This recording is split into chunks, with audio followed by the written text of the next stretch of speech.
Buenas tardes, bienvenidos a una nueva edición de Políticas Públicas 2030, un programa hoy cargado de información y de invitados. Así que, sin más trámite, Miguel Secchi, ya me estás escuchando, ¿verdad? ¿Cómo te va, Miguel? Tardes.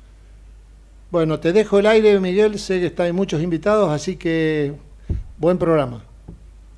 Buenas tardes, Horacio, gracias. Buenas tardes, Jorge Neira. Y aprovecho para expresar el orgullo y la suerte de tener presente unos minutos en el programa de hoy a nuestra querida María Rosa López, licenciada en enfermería. Eh, el adjetivo calificativo en cuanto al afecto no solamente es como decimos los abogados, comprenden las generales de la ley en cuanto a la admiración y respeto, sino que en ella intentamos resumir la actividad de una enfermería de calidad. Desde hace muchos años María Rosa es licenciada en enfermería y docente universitaria, entre otras cosas, y siempre estuvo en el frente de batalla. En Voz María Rosa resumimos así, de alguna manera, la conducta valiente, comprometida del frente de batalla, especialmente durante la última pandemia. Sabemos de tu agenda apretada y tenemos el compromiso para los próximos programas de hacer uno especialmente para enfermería. Contanos un poquito en qué estamos este año, porque sabemos que debemos ser proactivos y en eso estamos. ¿Cómo estás, María Rosa? Hola, hola Miguel, hola Jorge. Hola La María Rosa, verdad, ¿cómo estás? muy bien. Muchísimas gracias. No quería dejar de estar con ustedes porque si hay algo que valoro en todos y cada uno de ustedes es el lugar que le han dado a la enfermería. Si bien yo represento y comparto espacios con destacados de otras disciplinas, para mí es un honor y no quería dejar, a pesar de que, bueno, tengo otro compromiso en breve. La verdad que, como vos decís, Miguel, creo que la visibilidad del rol del profesional de enfermería en esta pandemia fue muy claro. Hoy estamos celebrando el 12 de mayo, el Día Internacional de la Enfermería, en honor a Florence Nightingale, que nosotros decimos, ¿no? Ha sido la generadora de la enfermería moderna, y estamos hablando de que el 2020 se declaró el año de la enfermera y la partera en honor a Florence Nightingale, de los 200 años de su nacimiento. Pero en esta pandemia nosotros siempre, ¿no? Los docentes seguimos utilizando un montón de conceptos porque ha sido una gran maestra para todos los que ejercemos esta profesión, ¿no? Pero ella ya, allá lejos y hace tiempo, hablaba de que el primer requisito en una institución es no dañar a los enfermos. Y nosotros hoy hablamos de seguridad de paciente, ¿no? Y ella decía, bueno, la importancia de la ventilación, la importancia del lavado de manos, y estamos hablando de hace muchos años. Por eso nosotros decimos que Florence Nightingale ha sido la enfermería moderna, ¿no? Es la que nos ha dejado un legado. Ella decía, ¿no? Viví tu vida mientras las tengas, porque es un regalo precioso que tenemos. Y decía, ¿no? No hay nada pequeño en lo que uno hace, porque las cosas más grandes se van creciendo y nosotros desde la disciplina podemos aportar mucho. Entonces, me parece que la pandemia nos dejó la visión del rol que tenemos los profesionales de enfermería en cada una de las instituciones, la atención primaria de la salud, que estaba quizás un poquito más oculta, con esto del vacunatorio se visibilizó. Pero bueno, este es nuestro rol, esta es nuestra función: cuidar a nuestros pacientes, primero en la atención primaria para que no enfermen, principalmente en educación, aquellos que están internados, y o terciarios si están en rehabilitación. Pero bueno, la pandemia no terminó, como decimos, la pandemia continúa, motivo por el cual sigo diciendo que es muy importante que las instituciones de salud tengan el recurso justo y necesario para poder brindar los cuidados que necesitan nuestros pacientes y sus familias. Hoy hablamos de paciente y familia. Esta es una profesión que, si bien es antigua, es muy joven, porque continuamente estamos en continua formación. Va a ser eterna, porque siempre decimos que mientras exista la humanidad, va a existir la necesidad de asistencia, de compasión, de comprensión, de escucha activa. Así que mientras exista el ser humano, esta es una de las profesiones que vamos a poder desarrollar, pero se requiere mucha vocación, mucho amor, ¿no? Este sentimiento humanitario. Por eso hoy hablamos de los cuidados humanizados, ¿no? Y este de brindar un cuidado digno y humano, ¿no? Esto es muy, muy importante, o al menos desde la gestión. Yo tengo más de 36 años de ser orgullosamente enfermera, pero bueno, tenemos que trabajar con esto, ¿no? También con el altruismo, ¿no? Esto de manera desinteresada. Bueno, son algunas de las cualidades. Yo acabo de terminar recién de hacer un vivo explicando la carrera. Yo soy la directora de Fundación Barceló, es la primera carrera acreditada en modalidad distancia. Por supuesto, la parte teórica, porque la parte que es práctica es presencial. Pero bueno, acabo de terminar de explicarles qué es esto de estudiar enfermería, ¿no? ¿Qué es esta responsabilidad que asumimos cuando nosotros decidimos ejercer y cuidar al otro? Así que creo que, si bien la pandemia, y voy a confesar un deseo personal mío, ¿no? Yo pensé que las cosas iban a cambiar en las instituciones, que se iban a mejorar la calidad de vida laboral, y bueno, lamentablemente no puedo compartir grandes logros porque no he visto grandes cambios, pero bueno, esperemos que exista otra oportunidad de poder ver, porque nosotros decimos que estamos ante un cambio de paradigma, pero bueno, para que haya cambio de paradigma tiene que haber un montón de políticas, y por eso me parece muy importante el programa que ustedes, que yo los escucho y que son fantásticos, pero bueno, tiene que haber políticas definidas. Nosotros, si bien tenemos una ley, pero bueno, nuestra ley hay que actualizarla, pero tiene que haber un montón de condiciones para que se pueda brindar un cuidado seguro y oportuno.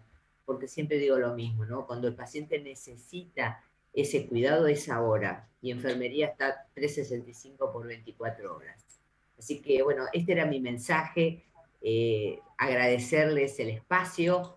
Por supuesto que estoy comprometida con ustedes a darle un programa y organizar una jornada para poder debatir todo esto. Hoy en día, por ejemplo, siempre digo, las enfermeras en control de infecciones estaban mucho más ocultas. Bueno, hoy en día son mucho más visibles. Bueno, yo me comprometo a dar un programa con ustedes y compartir varias miradas y pensamientos desde la disciplina.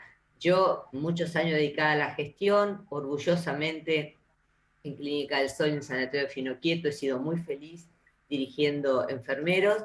Bueno, hoy me toca dirigir y compartir mi experiencia con estudiantes. Y por supuesto, muy feliz.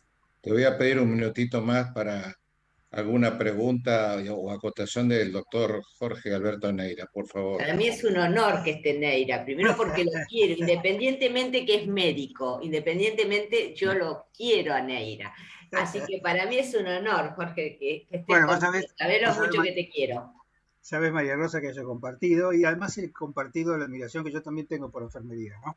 Yo tengo 47 años de médico y creo que aprendí muchísimo de los enfermeros, de los enfermeros, porque en realidad a mí me parece que son los que saben cuidar a la gente, y a la familia. Fíjate vos que, si bien no está visibilizada la enfermería, yo creo que los familiares tienen más vínculo con los enfermeros. Cuando digo los enfermeros, hablo del colectivo, ¿no?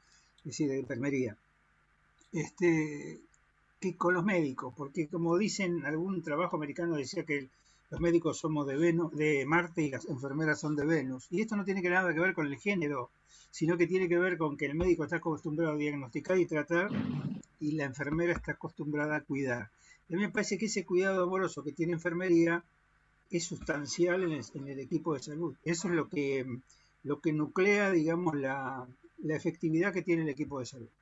Así que yo creo que la enfermería tiene un rol, no solamente en esta pandemia, los que tenemos muchos años en la trinchera, yo ya no tengo más porque me jubilé el año pasado, pero igual tengo 47 años de trinchera, sabemos cuál es el rol de la enfermería.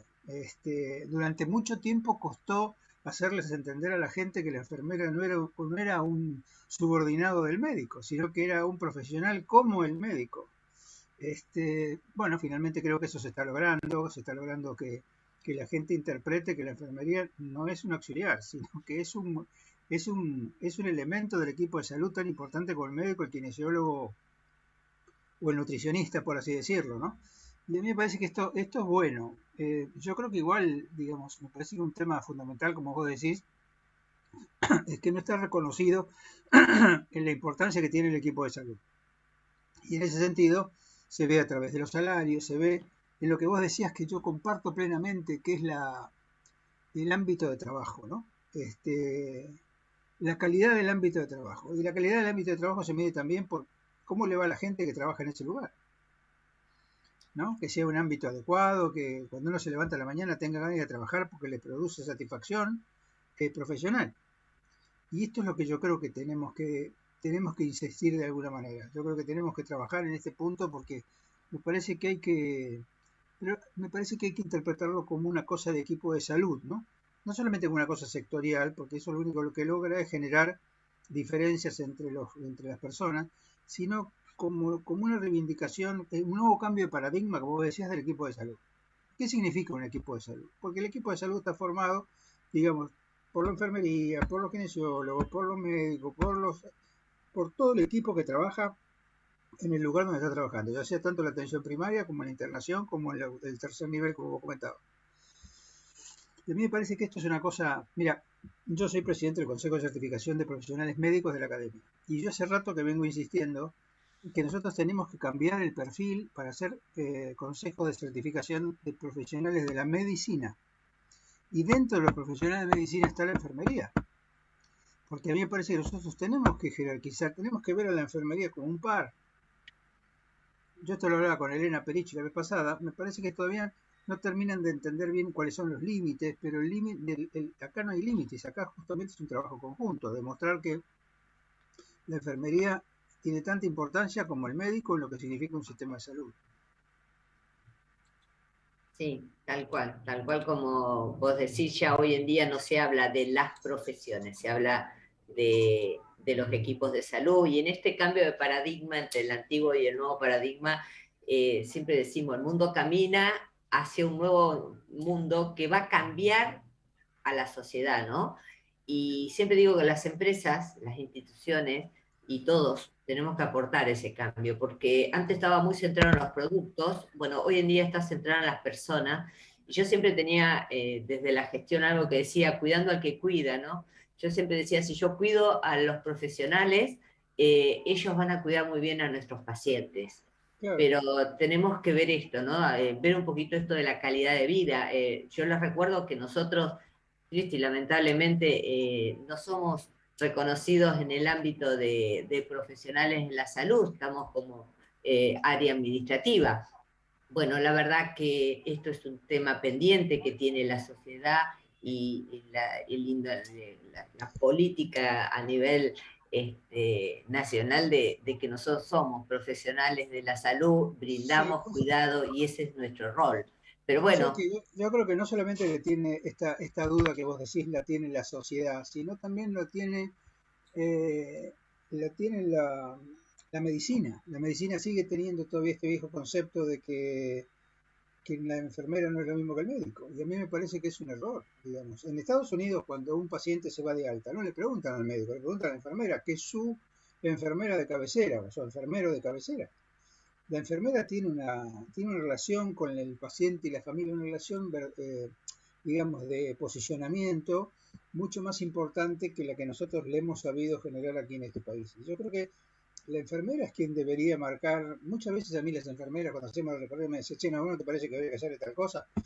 Y era cierto. ¿Por qué? Porque están al lado del enfermo, están todo el tiempo al lado del enfermo, saben cada cosa que le pasa al enfermo. Y esto me parece que hay que jerarquizarlo porque es una necesidad trabajar en esa forma.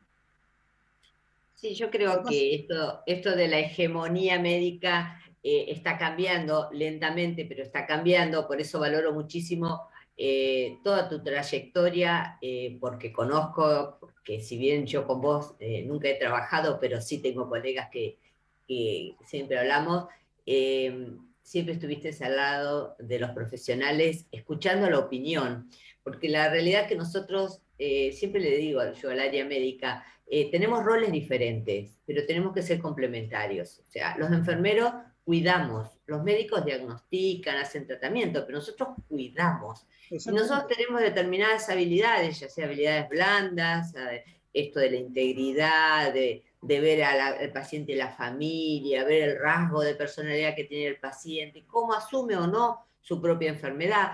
Y también algunas habilidades que son más duras, porque está muy relacionado a lo técnico, a la habilidad de colocar un suero, a la habilidad de colocar una sonda. O sea, tenemos dos habilidades que tenemos que desarrollarla durante todo nuestro ejercicio de estudiante, que son estas habilidades para poder brindar un mejor cuidado, ¿no? Pero hoy en día hablamos seguridad de paciente. No podemos hacer seguridad de paciente en ninguna institución si no trabajamos en equipo, ¿no? Y esto del equipo vos estamos hablabas de Florence Nightingale. Yo tengo la imagen de Florence Nightingale de un cuadro donde está en el hospital, bueno, no en el hospital es de sangre, porque en realidad eso fue la guerra de Crimea, ¿no? Sí. Entre los ingleses y los rusos. Y la imagen que me quedó siempre es con el farolito, era la famosa, la dama del farol, creo que le decían, Sí. porque iba con el farolito a ver los pacientes a la noche.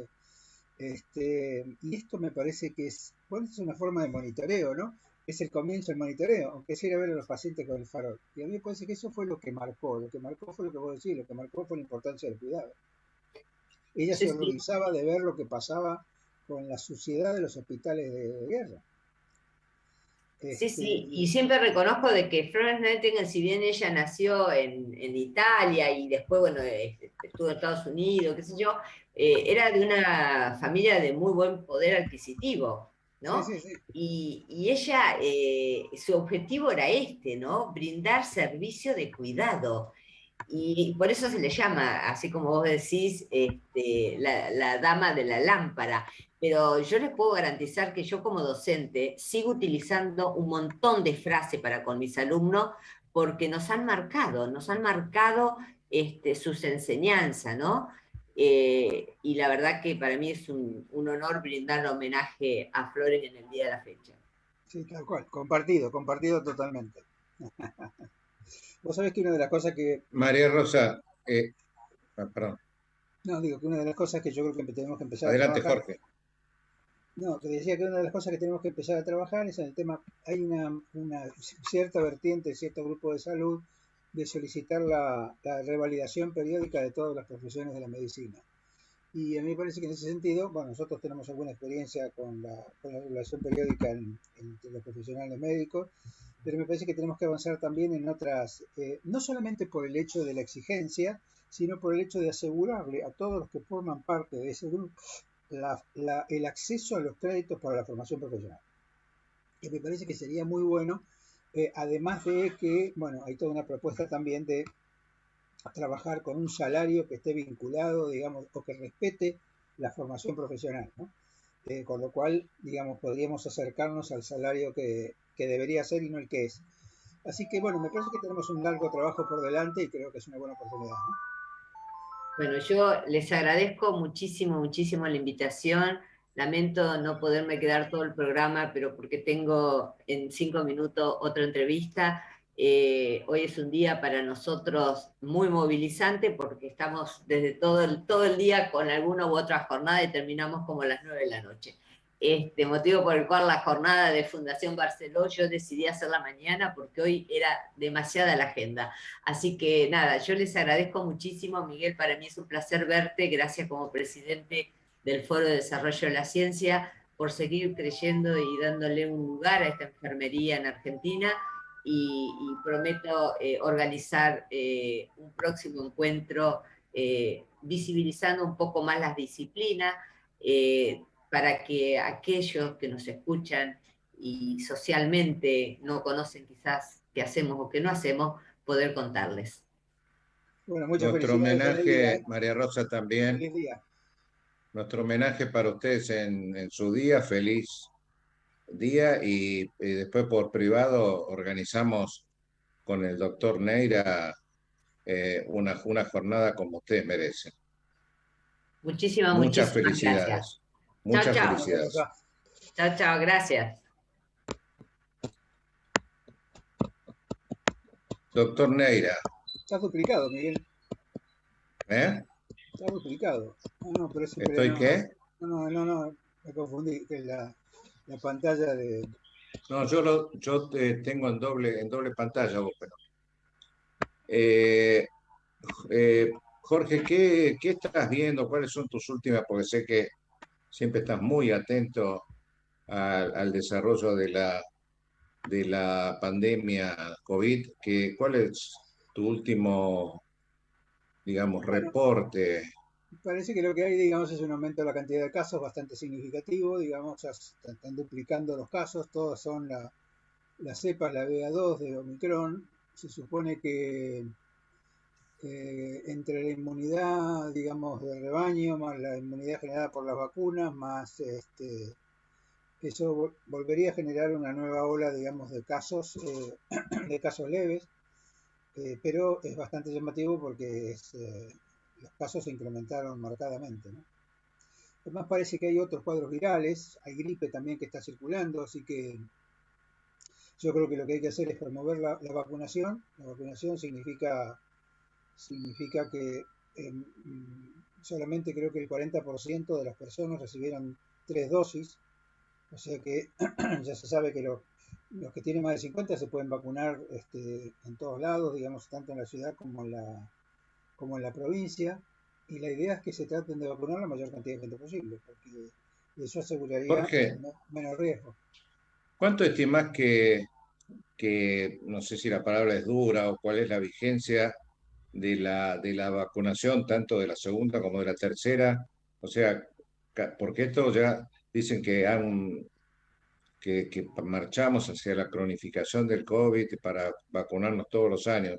¿Cómo sería la periodicidad de la Sí, no, de la pero es que además vacunación? esto va a depender también de la producción de nuevas vacunas, digamos. Ya las vacunas que salieron ya están superadas, digamos. Me parece que estas plataformas en estas vacunas hay que empezar a pensar en nuevas vacunas que tengan más efectividad.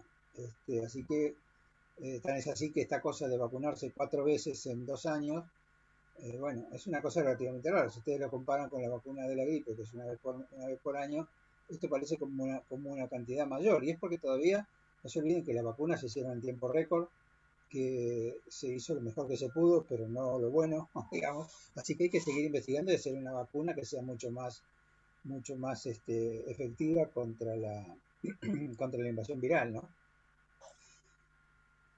Bueno, vamos al corte, No sé Jorge. Si nos podés seguir acompañando, por favor. ¿Sí? ¿Cómo no? Ecomedios.com AM1220. Estamos con vos. Estamos en vos. La Posada Morada dos Ventos te espera en Pipa, la mejor playa del nordeste de Brasil. Única por su bahía con delfines. 12 exclusivos departamentos y 3 piscinas circulares en medio de un jardín tropical. Podés venir con cualquiera de las vacunas aplicadas en Argentina. www.moradadosventos.com. Morada Dos Ventos, Pipa, el primer lugar cuando decidas viajar. Informate en ecomedios.com. Seguinos en TikTok, @ecomedios1220.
Hola.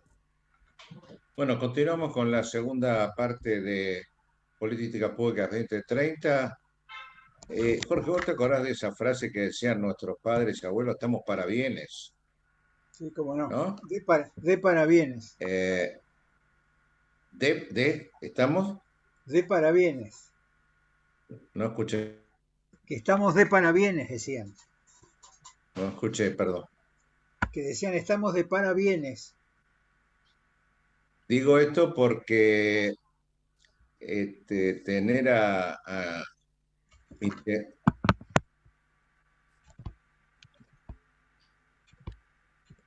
tener a María Rosa López junto contigo y ahora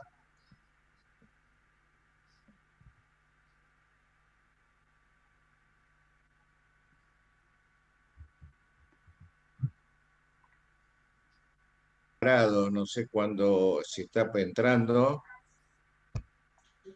está en ese proceso. Resaltamos la vez pasada, siempre me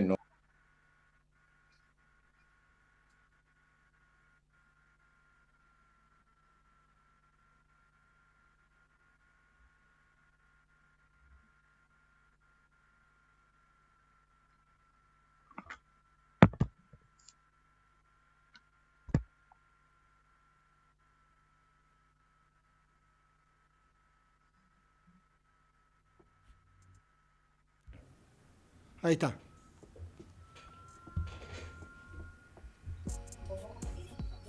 Ya estamos todos. Sí, estamos, Miguel.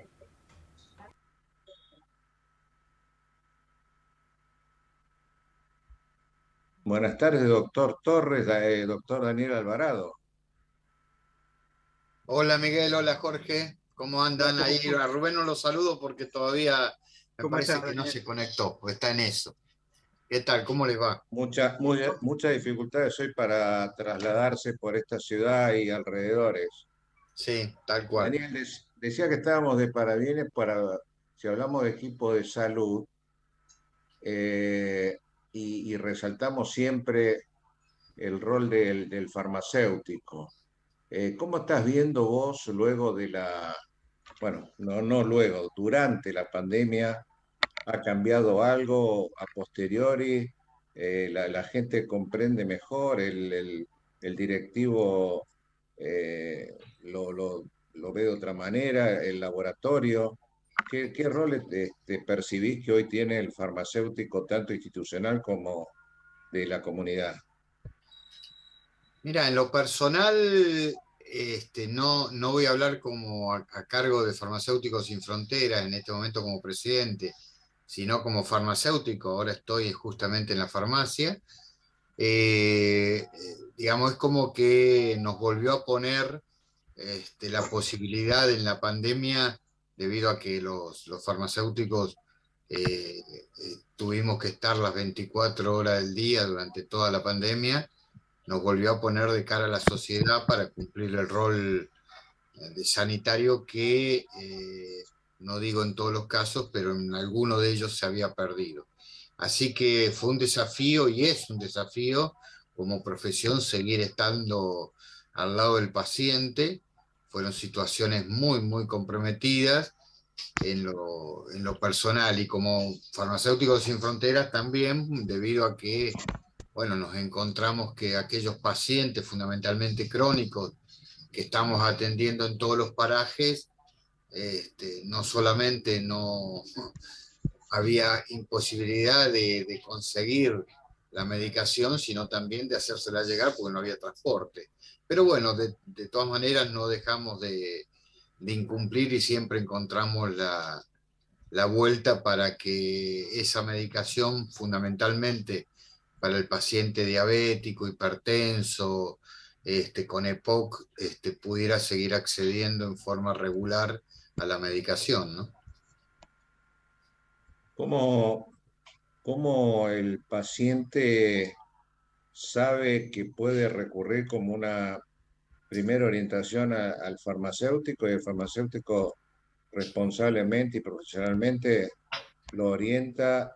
Obviamente no no prescribe, pero sabe reportar cuando hay algo que el paciente no está viendo o abandonó un tratamiento. Yo creo que ese valor eh, me parece que poco respetado y poco visibilizado.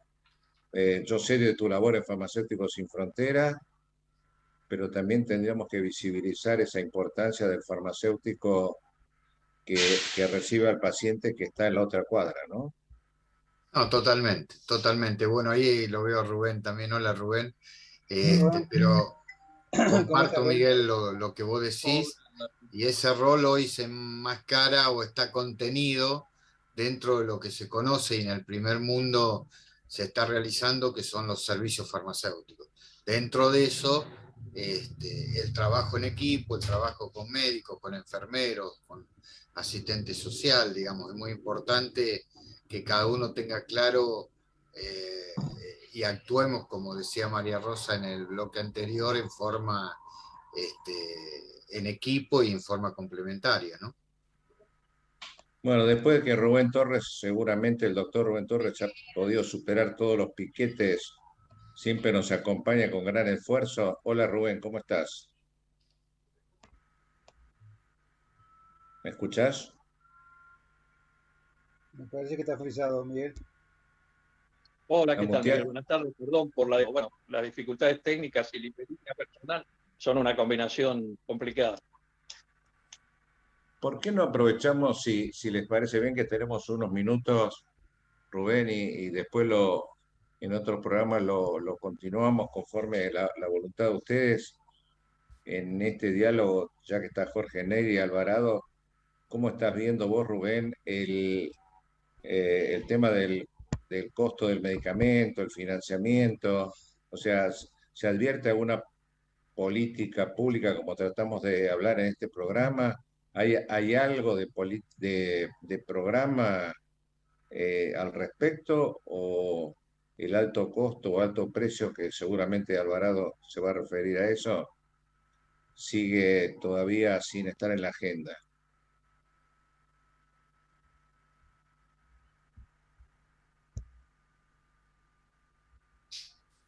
Para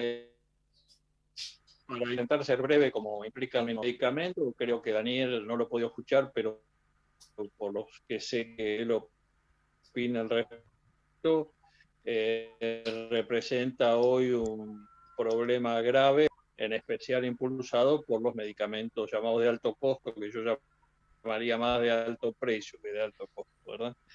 Y por otro lado, referido a la pregunta de si existen políticas,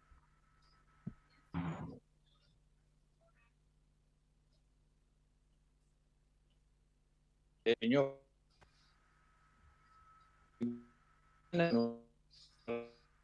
del Ministerio Internacional, de referencia, una fuerte, o por lo menos que yo conozca, no se ha incentivado la actividad de compras conjuntas, por ejemplo, que me parece otra de las políticas que podrían ser interesantes. Así que globalmente no veo que haya una direccionalidad del Ministerio respecto de la política de medicamentos en general. Una pregunta, Rubén, Rubén ¿podés explicarnos en... Ah, Rubén y perdón. Daniel, una pregunta para Adelante. ambos. La vez pasada fue una noticia que apareció en todos lados que el precio de los medicamentos el mes pasado había aumentado 2 veces. No hay forma de regular ese aumento, no hay forma de ponerle un tope a los aumentos, digamos, porque esto de que el aumento dependa de quien lo vende es un problema serio, digamos, y digamos, a la gente le genera dificultades de acceso, digamos. No sé qué opinan ustedes y cómo se puede regular, digamos. Sí, a ver, posibilidades de regularlo existen y todos las conocemos. Sabemos que existen mecanismos que se pueden utilizar para lograr disminuir o estabilizar el precio de los medicamentos, ¿cierto? Yo creo que esto coincide un poco con la respuesta a la pregunta anterior, porque Es decir, me parece que no existe una voluntad definida por parte del Ministerio de Salud de la Nación de actuar globalmente en una política de medicamentos. Y bueno, esto comprende también la falta de regulación de precios y demás. No sé, Daniel puede opinar con más propiedad que yo. Sí, sí, comparto. Digamos, yo también dividiría dos cosas que tiene que ver con los medicamentos de alto precio, los medicamentos especiales que por su valor entran dentro de lo que podríamos llamar enfermedades catastróficas en su gasto, y hoy genera un problema de financiación tanto para las obras sociales provinciales, nacionales, el PAMI y el mismo Estado, y eso, digamos, hoy está puesto no en la Argentina, sino en todo el mundo, en una situación de riesgo en la atención de la salud. Y la Argentina en eso intenta hacer algunas cuestiones a nivel nacional, donde el ministerio trata de, a través de la comisión que se ha formado, pero bueno, falta a mi entender una gobernanza, una rectoría donde los principales financiadores se sientan a la mesa. Hoy cuando se sientan no lo hacen, por ejemplo, para dar un ejemplo de hoy en día, se sientan todos y menos el PAMI, que el PAMI es el principal comprador de medicamentos en Argentina, porque una de las variantes sería justamente en esto, en una negociación conjunta, donde se pueda tener algún peso más importante con la industria farmacéutica. Y lo que vos decías, Jorge, con respecto a los aumentos, es cierto, sucede, va de la mano de la inflación, y tenemos que tener presente que allá por la década del 90, 92, 93, el mercado de los medicamentos se desreguló. Antes lo fijaba el Estado, el precio era fijo y uniforme en todo el país, y a partir de ahí quien fija los precios es el laboratorio productor. Por supuesto que en ese momento, no en la década del 90, sino del 2000 en adelante, hubo una serie de instrumentos que tienen que ver con la competencia, con la sana competencia, como precio de referencia, prescripción por DCI, o sea, por genérico, listas positivas, listas negativas. Rubén se debe acordar porque en esa época a él le tocó estar al frente de la superintendencia, donde hubiese formularios terapéuticos de principio activo y no de marcas. Es decir, una serie de acciones que hacen mucho más transparente el mercado y que hoy siguen estando vigentes como ley o como resoluciones. Y sin embargo, en eso se hace poco y nada. O sea, estamos con un debe en ese aspecto importante, y me parece que todo un camino que en la gestión del suministro del medicamento o en políticas de medicamento como parte de una gestión se deberían instrumentar, y bueno, hoy no se está haciendo, ¿no? Esta semana sí, además yo agregaría a eso, Daniel, y creo que vos coincidís probablemente, que como vos decís muy bien, hoy los medicamentos de alto costo, en especial los biológicos y los medicamentos que están a la que la medicina generan una dificultad, no solo Argentina. Yo me parece que una que piense un poco en el más allá, en lo que se viene, ¿no es cierto? Esta es una realidad que vamos a tener que afrontar sin lugar a ninguna duda, porque el futuro un poco de la tecnología, y creo que hay que tomar globalmente una serie de decisiones que no pueden pasar exclusivamente por tratar de interferir la incorporación de las verdaderas innovaciones. sino con el conjunto de la industria respecto a hacer accesibles los medicamentos como un bien público al conjunto de la población. Sí, claro, a mí me parece que, digamos, en un país que tiene una política, o que presuntamente tiene una política antiinflacionaria, este tema del aumento de los medicamentos es algo complejo, porque lo que hace, digamos, en una situación de inflación es que disminuye el acceso de los usuarios, porque o no tienen plata para pagarlo o la cobertura le cubre menos proporción, y entonces es un problema serio, y si esto sigue incrementándose, la posibilidad que la gente acceda al medicamento va a ser muy compleja. Me parece que alguien debería tener que regular el sistema como para que, lógicamente, digamos, tampoco nadie dice que no aumente, pero por lo menos lógicamente. Y si los que tienen que sentarse en la mesa de negociación no se negocian, bueno, hay formas de hacerlo participar, digamos, ¿no? Me parece que esto de si tienen ganas que vengan y si no, no va. No sé ustedes qué opinan, pero me parece que la sensación es que se necesita una política proactiva, digamos, no algo de dejar que el mercado fluya. Ninguna duda, Jorge, yo coincido absolutamente y creo que hay herramientas hoy como para por lo menos discutir o colocar sobre la mesa negociaciones, ¿no es cierto? Como son los contratos de riesgo compartido, como son, digamos, los mecanismos de pagos basados exclusivamente en el valor del medicamento y demás. Y creo que nosotros estamos un poco atrasados, digamos, en el afrontamiento de este tipo de situación. Comparto Bueno, lo que decís, Jorge, lo que dice Rubén. Para que me parece que va por ahí. Perdón.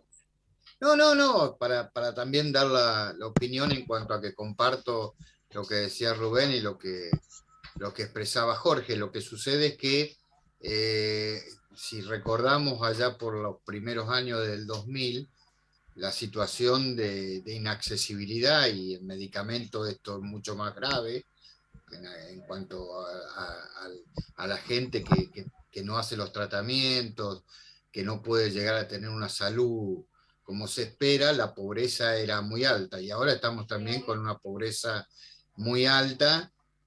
Bueno, y eso tiene que cambiar, y muchas veces depende de cuestiones que no tienen que ver con la atención médica, digamos, sino tiene que ver con otros espacios del gobierno. Ahora, comparto con Rubén que independientemente de esto, la Argentina está un poco atrasada en implementar cuestiones que se deberían implementar independientemente de esta pobreza. Por eso yo mencioné la prescripción por DCI, la sustitución por parte del farmacéutico, los formularios terapéuticos no de marca, las listas positivas, las listas negativas, es decir, instrumentos, los precios de referencia, que harían a que uno por lo menos pueda ir paliando los problemas de hoy, ¿no? Pero lo que llama la atención, exacto, Daniel, perdón, Jorge, a eso le sumaría también empezar a pensar en la posibilidad de la creación de un fondo que asuma el costo total o parcial de estos medicamentos de alto precio. No, yo lo que iba a decir, Rubén y Daniel, era que justamente en las situaciones de crisis es donde hay que afinar la puntería, es decir, bueno, si estamos atrasados, ¿por qué no trabajamos en este atraso? ¿Por qué no hacemos una concertación como para que esto se pueda resolver? No se puede vivir con 40% de pobres, más un aumento de 2 veces por mes del medicamento, más el aumento de la inflación, más el aumento de, porque por más paritaria que haya, y esto yo le vengo discutiendo todo lo que hacen los gremialistas que tienen que ver con los sueldos, por más paritaria que haya, ustedes lo que hacen es postergar la pobreza, digamos, porque la pobreza sigue siendo la misma, porque la paritaria lo único que alcanza es que la gente llegue a lo mismo que no llegaba antes. Y a mí me parece que es en estos momentos de crisis donde hay que ser innovadores, digamos, donde hay que tener propuestas, donde hay que tener estas situaciones de concertación. No sé ustedes cómo lo ven, no sé por qué hay tanta dificultad, digamos, en aprovechar la crisis para esto, ¿no? Totalmente. Además hay otro componente que Daniel no mencionó, pero que comparte seguramente, porque conozco su pensamiento, es decir, que es la actividad profesional de los farmacéuticos en mejorar las condiciones de prescripción, porque como todos sabemos, muchas veces la prescripción no se adapta exactamente a las necesidades vitales del paciente y excede un poco al marco de lo habitual. Y así hay un campo, me parece interesante, para lograr un ahorro en ese nivel prescriptivo, y ahí el papel de los farmacéuticos es fundamental como profesionales para aconsejar y mejorar las condiciones de la prescripción y de uso racional del medicamento. Rubén, yo quería preguntarte, luego de este diagnóstico tan acertado que están haciendo los tres, si en 2 palabras nos podés explicar, sobre todo a los que nos escuchan o van a recibir este programa por las redes sociales, ¿qué es esto de la compra conjunta? Porque varias veces te he escuchado y me gustaría irnos con a lo mejor un mensaje motivador, una medida concreta. Mira, compra conjunta es el mecanismo más sencillo de los que yo he mencionado. Yo he mencionado otros, como son los contratos de riesgo compartido y demás. Pero yendo a tu pregunta, compra conjunta. El gobierno anterior se realizaron compras conjuntas, por ejemplo, de medicamentos para la hemofilia, y se logró una reducción de precios muy importante. Compra conjunta significa alinear las necesidades de compra de varias instituciones públicas y o privadas en una negociación conjunta con la industria, la cual resulta win-win, es decir, ganancia para ambas partes. La industria porque puede recibir una compra masiva que le permite diagramar y generar un planeamiento de su producción, y a quienes son los financiadores disminuir el precio global. Tal vez el ejemplo más importante de esto sea a nivel internacional, lo que se llama el fondo rotatorio, que es el fondo que compra las vacunas para el conjunto de los países de América Latina. Hace una compra con acciones del valor del orden del 14% en este caso, respecto de la compra individual, ¿verdad? Y si podríamos a lo mejor orientarnos a por qué esta medida u otras no se llevan adelante. Yo esto lo digo en forma personal y asumo lo que corresponda. ¿Qué intereses juegan para que esto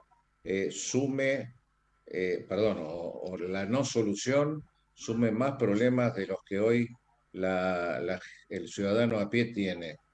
Podemos hablar de intereses y como bien está señalando vos, habría una ganancia para todas las partes, habría mayor acceso. ¿Cuál es el motivo por el cual se ignora este tipo de medidas? ¿Cuál crees? A ver, yo creo que hay una sumatoria de razones. Primero, una falta de agilidad en el mecanismo burocrático para poder realizar este tipo de compras. A veces existen limitaciones jurídicas por parte de algunos organismos para realizar compras de este tipo. El otro aspecto tiene que ver con lo que muy rutinariamente todos llamamos fragmentación de nuestro sistema, en el cual distintas instituciones realizan sus compras y su financiamiento desde distintas fuentes, ¿verdad? ¿A qué me refiero? PAMI por un lado, obras sociales por otro, nacionales, obras provinciales por otro y demás. Y en tercer lugar, agregaría así, tal vez, Miguel, lo que vos planteás, ¿no? La presencia por allí de intereses, no sé, personales o institucionales que dificultan o tratan de dificultar este tipo de arreglos, ¿no? Porque sin lugar a dudas el resultado que se ha obtenido, no solo en Argentina, sino en otros países, es muy bueno para este tipo de compras. Bueno, cerrando, a ver, Jorge, Daniel. No, yo creo que yo estoy en una reunión, digamos, en un workshop internacional con la Academia de Ciencias Médicas del Reino Unido, y una de las cosas que estamos trabajando es el tema de cómo asegurarle a los países de bajos y medianos ingresos los medios para desarrollar su sistema de salud a través de, por ejemplo, la concertación de donantes, ¿no? Y de dónde viene la plata para mejorar los sistemas de salud. Digo, todas esas cosas que a mí me parece que son interesantes y que habría que empezar a plantear, yo veo que como es algo que parece errático, que no se tienen en cuenta, y nosotros seguimos teniendo siempre el mismo problema. ¿Cuánto del problema que tiene Argentina tiene que ver con lo estrictamente económico y cuánto lo tiene que ver, esto para Rubén y para Daniel, con respecto a la ineficiencia del sistema? Yo creo que un 80% tiene que ver con la segunda parte, básicamente, y te diría más, porque tal vez tiene que ver con la falta de voluntad política en algunos casos para resolver algunas de estas situaciones. Porque yo entiendo que no haya voluntad política cuando el tema no interesa, porque en realidad es un tema que le pasa a otro, o porque es un tema que no impacta. Pero este es un tema que impacta a toda la gente, digamos, no es un tema menor, es un tema que tiene que ver con la salud de las personas y el acceso al sistema de salud. Yo también comparto, me parece que el problema es más un problema en eficiencia que económico, pero me da la sensación de que uno no puede entender como una cosa que tiene que ver con algo claro, que tiene que ver con la ineficiencia, no se pueda modificar porque no se sabe bien por qué, porque en realidad es porque no hay decisión política. Bueno, ¿y quién tiene que decidir, digamos, el gobierno? ¿Y por qué ahí es donde posiblemente tengamos que tomar en cuenta lo que mencionaba Miguel, ¿no es cierto? Por allí, la interposición de intereses personales o institucionales que por allí dificultan la toma de esta decisión política. Bueno, comparto me parece que básicamente cuando uno tiene la estrategia es política. La buena gobernanza hace más transparente el mercado. Cuanto más dificultades hay en eso, más lugar a un montón de cosas. El 6% de lo que se gasta en el mundo en salud, que son alrededor, por encima de los 300.000 millones de dólares, está concentrado en la no transparencia. Entre eso está la corrupción, los intereses para no avanzar, y bueno, dentro de eso, y como decía Rubén, tengamos presente que en Argentina, por cada peso que se gasta en medicamentos, se gasta otro peso por problemas de iatrogenia, o sea, por problemas de mal uso del medicamento. Así que tenemos un campo para avanzar y mejorar, pero bueno, para mí en lo personal pasa por una decisión política, ¿no?, de los gobernantes. Totalmente de acuerdo. Bueno, tenemos que ir despidiéndonos y muy agradecidos, Jorge Neira, Daniel Alvarado y Rubén Torres, y creo que esto es un aporte importante para que la sociedad comprenda tanto el diagnóstico como las posibles soluciones que podemos ir dando. Muchísimas gracias, saludos a ustedes y familias. Gracias por la invitación. Muchas gracias, Daniel, gracias. Gracias, Rubén. Gracias, Rubén, buen fin de semana. Desde Buenos Aires, transmite LRI 224, AM 1220, Ecomedios.